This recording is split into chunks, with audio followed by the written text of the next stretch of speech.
ഇത് ജോഗ് ഫാൾസ്. വളരെ മനോഹരമായ ഒരു വെള്ളച്ചാട്ടം തന്നെയാണ്. എങ്ങനെ ഇവിടെ എത്തുമെന്നറിയണ്ടേ? ഇടപ്പള്ളി പൻവേലി നാഷണൽ ഹൈവേയിൽ നിന്നും യാത്ര തിരിക്കുമ്പോൾ മംഗലാപുരത്തു നിന്നും ഏകദേശം 150 കിലോമീറ്റർ നിങ്ങൾ ഹൊനാവർ എന്ന് പറയുന്ന സ്ഥലത്തെത്തും. അവിടെ നിന്നും 69 കിലോമീറ്റർ ദൂരം യാത്ര ചെയ്താൽ ഈ മനോഹരമായ ഈ വെള്ളച്ചാട്ടത്തിൽ മുന്നിലെത്താം. ഏകദേശം 253 മീറ്റർ ഉയരത്തിൽ നിന്നാണ് ഇത് പതിക്കുന്നതെന്നാണ് അറിയപ്പെടുന്നത്. ഇവിടുത്തെ ലോക്കൽ ആളുകളെല്ലാം പറയുന്ന പേരുകളെല്ലാം വളരെ വിചിത്രമാണ്. ഗരുസോപ്പ് ഫാൾസ്, ഗർസോപ്പ് ഫാൾസ്, ജൊഗാഡ ഫാൾസ് എന്നെല്ലാം പറയും. കർണാടകയിലുള്ള ഈ ഷിമോഗ ഡിസ്ട്രിക്റ്റിലാണ് ഇത് സ്ഥിതി ചെയ്യുന്നത്. ഇതിൻ്റെ മനോഹരത എന്ന് പറയുകയാണെങ്കിൽ ഇത്രയും നാൾ ഇവിടെ ഒരു ഫെൻസ് ഒന്നും ഉണ്ടായിരുന്നില്ല. ഇപ്പോൾ ഒരു ഫെൻസ് എല്ലാം കെട്ടി. പിന്നെ ഇതൊരു മുകൾ തട്ടിൽ നിന്നുള്ള കാഴ്ചയാണ്. മുകൾ തട്ടിൽ നിന്നും മാത്രമല്ല താഴെ ഒരു സ്ഥലമുണ്ട്. അവിടെ നിന്നും നിങ്ങൾക്ക് കാഴ്ചകൾ കാണാം.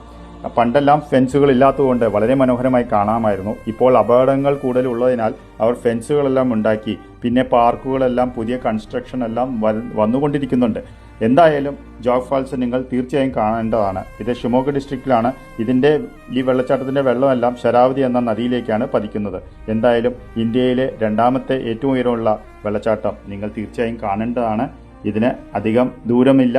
നിങ്ങൾക്ക് യാത്ര ചെയ്ത് ഈ പ്രകൃതി എല്ലാം മൊത്തം ആസ്വദിച്ച് അവിടെ നിങ്ങൾക്ക് ചെലവഴിക്കാം. എന്തായാലും ജോഗ് ഫാൾസ് കാണുക.